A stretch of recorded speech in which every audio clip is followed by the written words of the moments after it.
Okay, so we are here with Mr. Smalls. He is an attorney here in Williamsburg, and we're going to ask a couple of questions about growing up in Williamsburg. So, Mr. Smalls, what was it like growing up in Williamsburg? Honestly, it was a great experience, and I think part of that is kind of hindsight, kind of looking back on the experience, having had the opportunity to to travel the country and live in other places. I don't really think that I truly appreciated what Williamsburg was kind of while I was growing up. As a kid, I think your focus is a little bit different than as an adult. But my experience growing up here in Williamsburg was very, very positive. Of course, not everything was what you would want it to be. There were certainly some negative experiences, but by and large, I really feel like my experience growing up here in Williamsburg was a very positive experience, one that really helped mold and shape me into the person that I am today. Awesome. So I know both you and I graduated from Lafayette. I was Yes. '01. You were 2000, correct? No, I was 99. 99. So, with that connection and is there anybody in town in your life that you've made connections that really impacted who you are as a person growing up in Williamsburg and James City County? Sure. Well, I'll kind of give like a kind of a general kind of overview. I grew up in First Baptist Church, so there were many people there in that church. Some of them educators, but one in particular that really had an impact on me was a woman by the name of Bobby Alexander. Miss Alexander was a math teacher at Lafayette High School for many years. That was before, yeah, that was once Lafayette opened up, but she taught obviously before Lafayette opened. And she was just a pillar in our community. She was a strong woman. When she asked you to do something, you did it. And she really, I think she saw a lot of potential in me, even before I probably even saw it. And so it was one of those situations where she really had a major impact on the type of person that I would become. And I got really comfortable, speaking in front of people and doing a lot of things as a result of her confidence in me, which ultimately led to me being able to, kind of find myself and find my voice as well. So you led right next to my next question, finding your voice and finding who you are to grow up. So what advice do you have for young people today? Wow. So today, I mean, I just think there's so many opportunities for young people. I can think back to when I was, growing up and I was in high school. I can remember people telling me like, the world is your oyster. You've got so many opportunities. The internet was really just kind of taking off. And I think that nowadays, I think the kids have even more opportunities. I look at my kids who are in middle school and the things that they're able to do, today that I just didn't have the opportunity to do. So take advantage of the opportunities that are given to you. But I think one of the big things is be open to mentorship. I think a lot of the things that I've been able to do in life, the successes that I've had, I've been able to lean on other people and their experiences. So, I would highly encourage folks to take advantage of the opportunities that are presented to you, but be willing to listen to other people. Be willing to, allow their experiences to help add something to and add value to your life so that at some point in the future, you can turn it around and pay it forward and be that mentor for somebody. I think that that's very, very important. Being willing to listen, but not only listen, to take that advice and do something with it. Oh, incredible. So for lastly, and we can kind of finish up here, what role do you feel young people can play to be a part of true positive change in the town? And if you want to add any sort of projects that you're working on or anything that you know of that kids can get involved. Yeah. So honestly, I think the sky is the limit for our young people in our community. I think oftentimes what happens is that young people's voices can go unheard, and I think as adults, I can remember growing up, uh, thinking there's an old song back in the day called "Parents Just Don't Understand" by Will Smith and Yes. DJ Jazzy Jeff, and these kids probably don't even know what that song is all about, but it kind of speaks for itself. I think as a young person, we kind of feel like, hey, my voice isn't being heard. But man, I tell you, with social media being what it is these days, it can be a blessing and it can be a curse.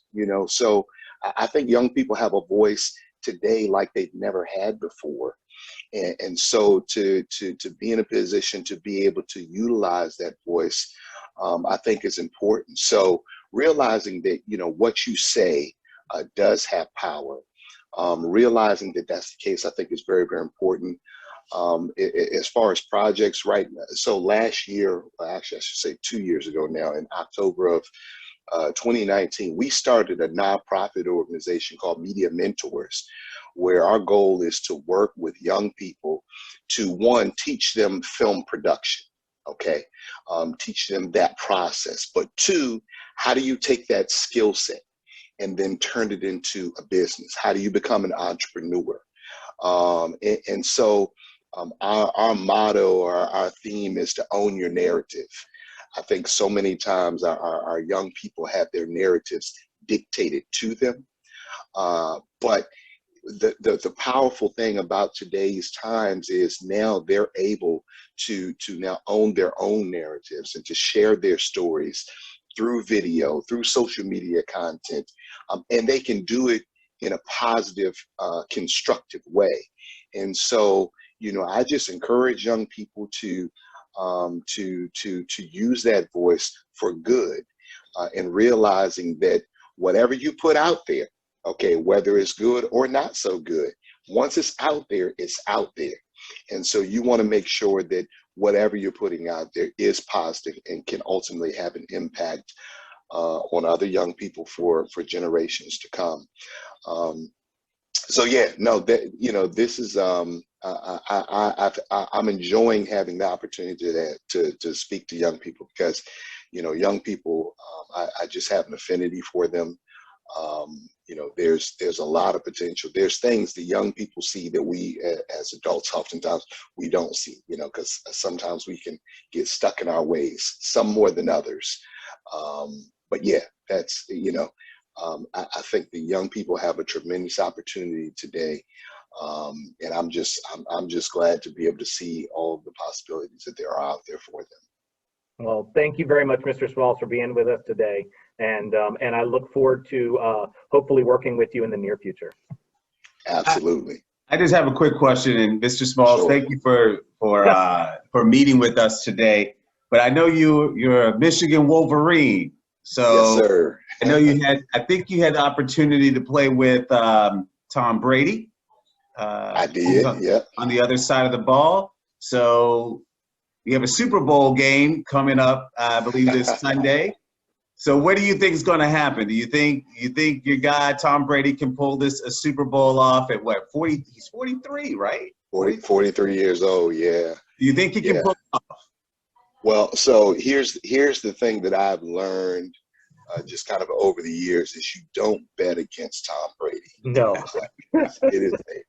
It is to your own peril if you do, because I think he's just shown and demonstrated. I'll just tell you briefly, never in my wildest dreams would I've imagined that the guy that, I played with at Michigan would go on to be, arguably the greatest quarterback to ever play the game of football. 6 championships, on the verge of a 7th if he wins this coming Sunday.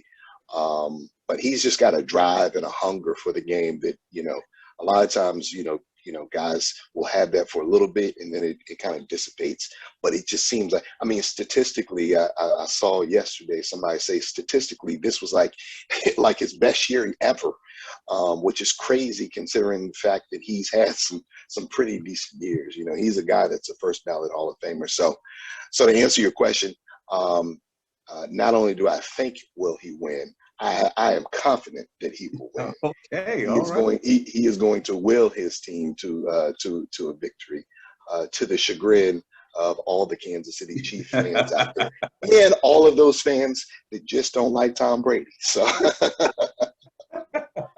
yeah, we've all seen his magic and everything, but someone had told me you were a cornerback I was, for yes, the Michigan Wolverines. I So was.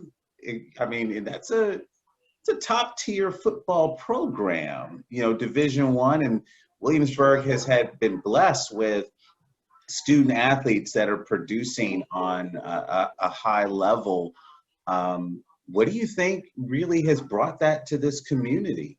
I mean, this small community has produced doctors. I mean, top tier athletes. I mean, I ran against Seneca Lassiter in high school, not knowing that he was going to be the NCAA champion, one of the top All runners in American. the world, Yeah. And he's just a guy that I would run against, right down the street. So, what brought all of this to this small area? What do you think?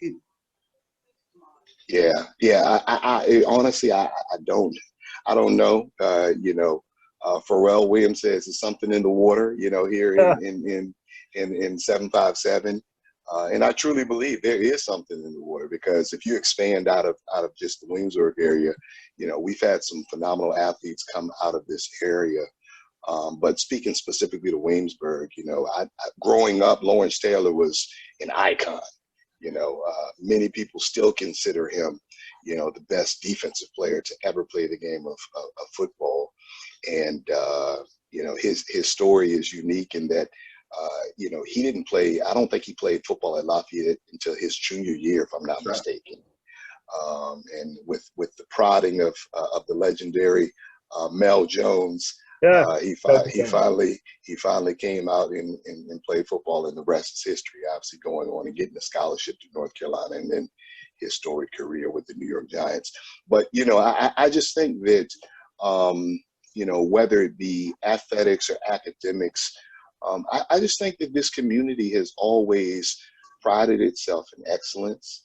I think that whether it be on a sports field or in a classroom, I just think that we've always,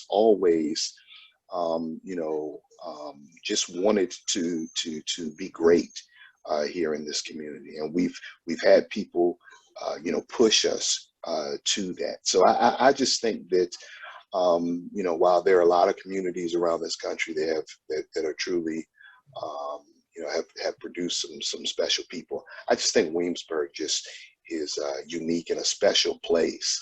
And I think that's the reason why we've had so many people like the Seneca Lassiters, the Lawrence Taylors, a good friend of mine who just recently passed away, the Terrence Martins, folks who, just exude competence, not only on the track and on the sports fields, but also in the classroom as well. We were talking earlier before we came online, and all those flags behind Chris there, and those are your schools representing students that had previously he has taught, and it's just amazing to see the breadth and the width of those academic institutions.